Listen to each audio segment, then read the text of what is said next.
हाम्रो सिक्किममा ट्याक्सी ड्राइभरहरू दुई किसिमको छ।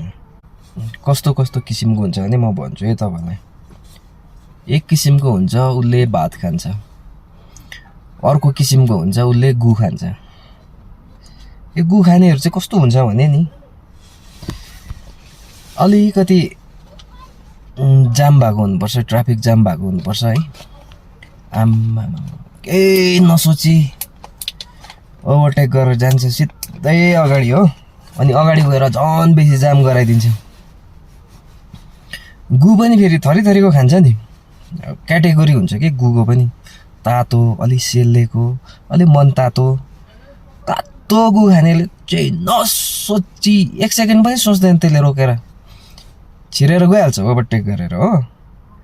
अनि अर्को अलिक मन तातो गु खानेहरूले चाहिँ लाइनमा बस्छ, एकछिन 1 मिनट जस्तो बस्छ, त्यसलाई के चिलाइ निस्किन्छ है। ओहो मैले पनि गु खाएको छु त भन्ने याद आउँछ त्यसलाई।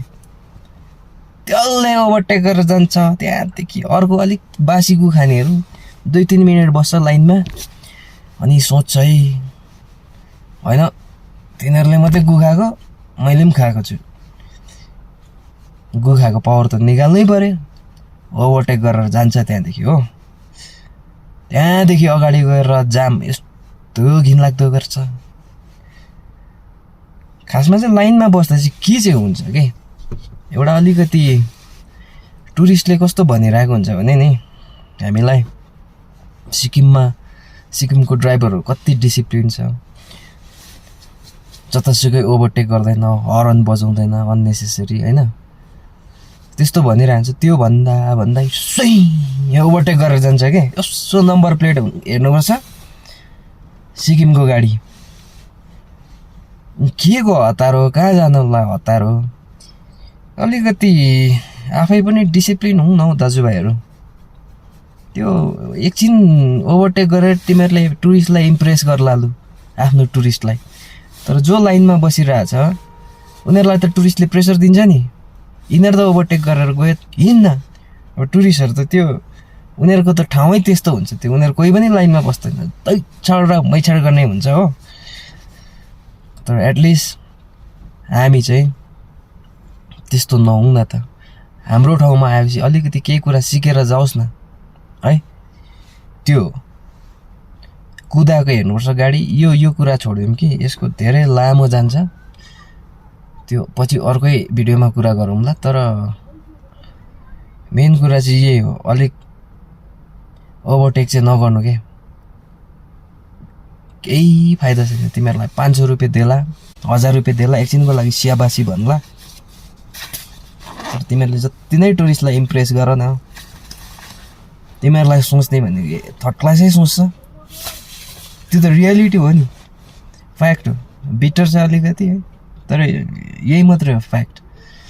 तिमीहरू जति नै उनीहरूलाई राम्रो गर, तर वेरेस ड्राइभर भनेपछि उनीहरूको माइन्डमा चाहिँ नि उनीहरूकै ठाउँको जस्तो सोच्छ है। त्यही भएर कामसँग काम मतलब राख्ने। हतार छ भने छिट्टो निस्किने, बिहान 1-2 घन्टा अगाडि नै निस्किने। हतार छ भने टुरिस्टलाई पनि भन्नु हामी ओभरटेक गर्दैनौँ, यताउता यताबाट हाल त्यताबाट हाल भन्ने त्यस्तो हुँदैन। टाइममा निस्क्यो टाइममा पुग्नुपर्छ नि, त्यति भन्यो त हुन्छ क्या। अनि चाहिँ अलिकति सुधार आउँछ हौ, अलिक राम्रो पनि देख्छ हौ। ट्याप्पै राम्रो देख्दैन त लु। अब अरू त के भन्नु नि, अब दार्जिलिङ जस्तो ठाउँमा गएर पनि हाम्रै सिक्किमको गाडीहरूले ओभरटेक गरिरहेको हुन्छ कि जाम गराइरहेको हुन्छ कि।